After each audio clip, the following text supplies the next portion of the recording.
Yeah, we need to talk about some of these deportations of Palestinian activists. On Tuesday, the Trump administration arrested Ramisa Azaturk, a Tufts University student here on a visa. Here's how the arrest went down.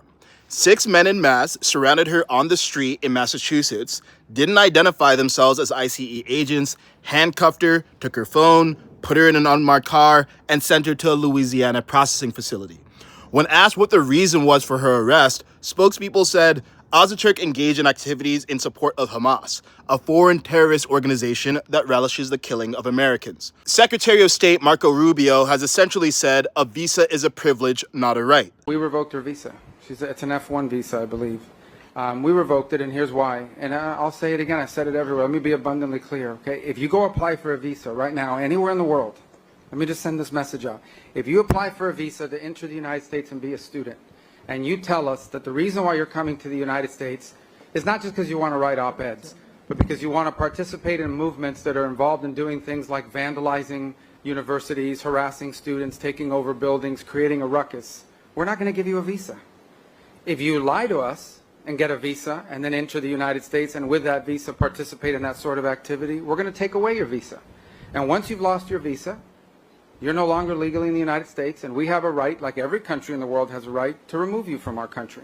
So it's just that simple. I think it's crazy. I think it's stupid for any country in the world to welcome people into their country that are going to go to your universities as visitors. They're visitors. And say, I'm going to your universities to start a riot.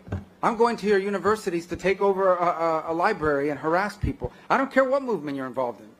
Why would any country in the world allow people to come and disrupt? Now, we gave you a visa to come and study and get a degree, not to become a social activist that tears up our university campuses. And if we've given you a visa and then you decide to do that, we're going to take it away. I encourage every country to do that, by the way, because I think it's crazy to invite students into your country that are coming onto your campus and destabilizing it. We're just not going to have it. So we'll revoke your visa, and once your visa is revoked, you're illegally in the country and you have to leave.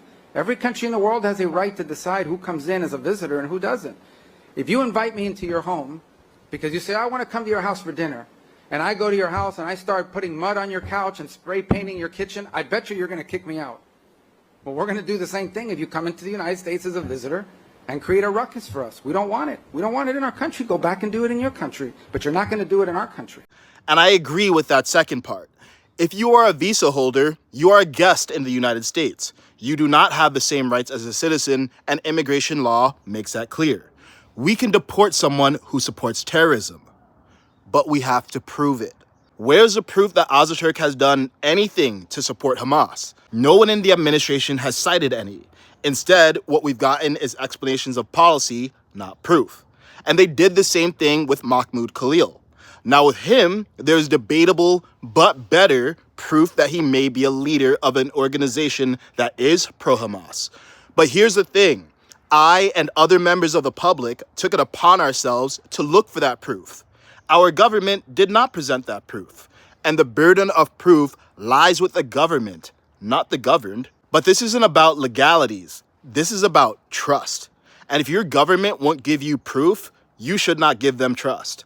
And the government has been very public in their actions, but not so public about their evidence.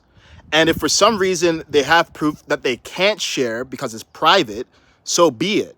But they should just say that. But this isn't just about one college student you'll never meet.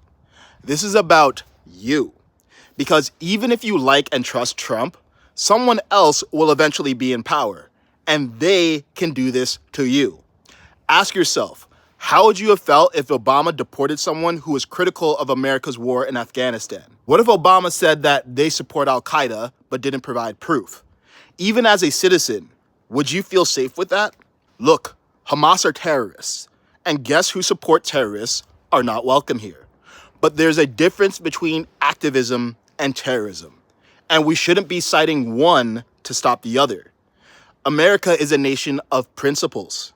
But if we support the government deporting people whose views we dislike without proof, we aren't following principles. We're acting on preferences. And if you don't protect those who you dislike when you're in power, when they regain power, they will not protect you.